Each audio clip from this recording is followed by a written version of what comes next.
A very warm welcome back to the channel. For today's video, we're going to be taking a look at Lufthansa and we're going to be comparing their older and brand new Allegris class business seat. We'll be seeing where the biggest upgrades have come from. We'll take it step by step, looking at a few of the key features. For now, let's remind ourselves of the outgoing business class seat design. Lufthansa first announced a major overhaul of its business class seat back in 2017. It's fair to say, 8 years on, Allegris is well and truly well overdue. The outgoing product, with its 222 style of layout, has fallen well behind industry standard, indeed behind many of Lufthansa's key rivals. For those of you who haven't seen the new Allegris business class seat, well, here it is.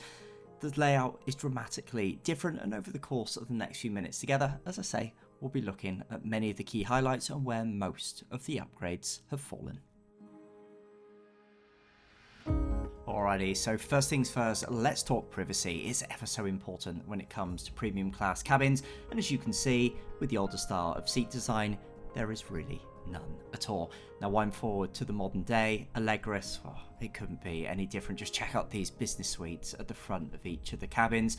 These are absolutely palatial in size, but just check out that privacy, how high that divider wall is, whether it's a window seat that you're sat in, or one of the dual seats in the middle. My goodness, have they transformed the level of privacy. They really have gone from zero to hero on this front.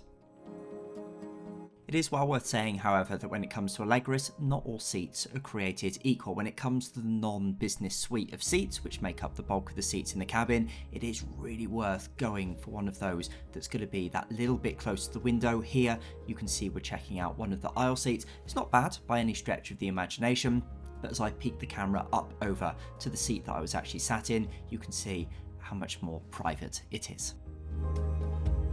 The next topic we'll roll on to is seat controls and storage. Now when it comes to the older seat, really nice and intuitive in terms of those controls. They worked pretty well. In terms of storage, this is an area where there's actually been some massive improvements.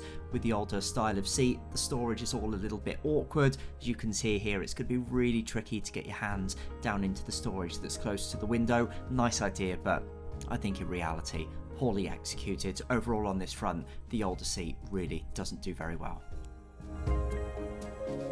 And finally, as part of this segment, when it comes to the older seat, I would mention the table design. The overall operation of it was okay. It was the size where there was the main issue, and this is where you'll see quite a dramatic difference with the new table of design here. You can see the amenity kit, it pretty much fills the whole table. Is worth bearing in mind when it comes to working and also dining. Wind forward to Allegris, and things here couldn't be any different. Apologies there for a little bit of turbulence as part of this clip.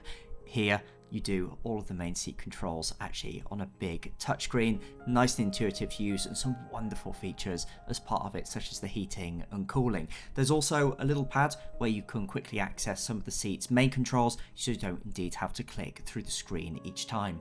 When it comes to storage, this is similarly very dramatically different. You've got this large storage cabinet to your side, far more accessible and much better on that front.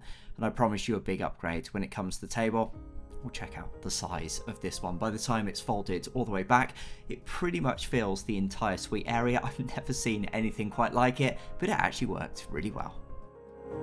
In this next segment, we'll touch quickly on overall seat comfort. We'll flick back to my footage of when I first sat in the older business class seats for my initial thoughts on it. I have to say, with this seats design, it's a little bit bizarre to be honest, having been sort of sat here for a while and shuffled into it. It kind of feels like I've sat on a balloon, and like you can't really sort of release the balloon from under you. It's kind of cushioned, but you sort of move around. I don't know whether it's kind of gel pad or something like that, but we'll see how that goes into the flight. I'm very intrigued as it goes into bed mode.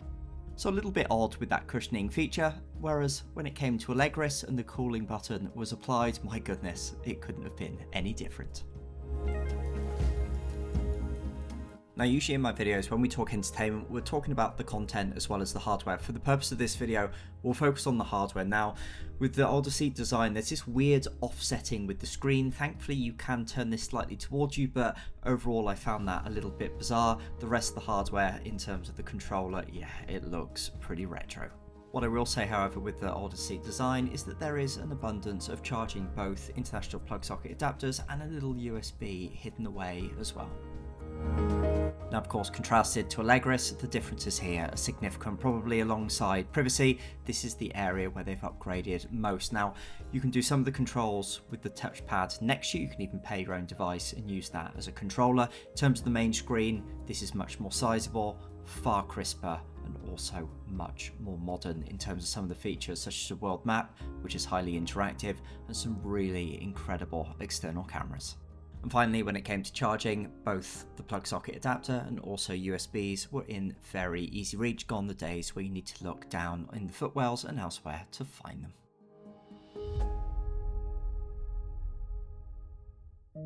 Next up, we'll cover the all-important topic of bed mode. Now, with the older seat design, thankfully, given its overall design, there's actually quite a lot of room when it's in bed mode. There's nothing hanging over your knees as it is with the more modern seat designs. That said, because of the layout 222 of these seats, you do need to step over the legs of the person sat next to you.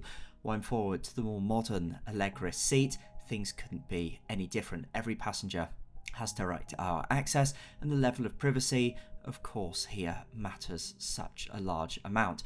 When it comes to the newer seat design, well, here it truly is fantastic. Loads of knee room, particularly in comparison to other more modern business class seats.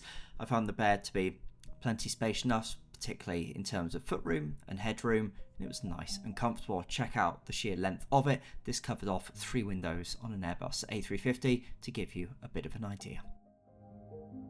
So that's all for today's video. I really hope that this seat comparison was useful for you, and if you are flying Lufthansa Business Class upcoming and want to find out a little bit more about the overall service levels, you can check out my full in-depth review, both of the older and the newer product on screen just now. Otherwise, all that's left for me to say is thank you so much for watching today's video. I'll see you in another one real soon.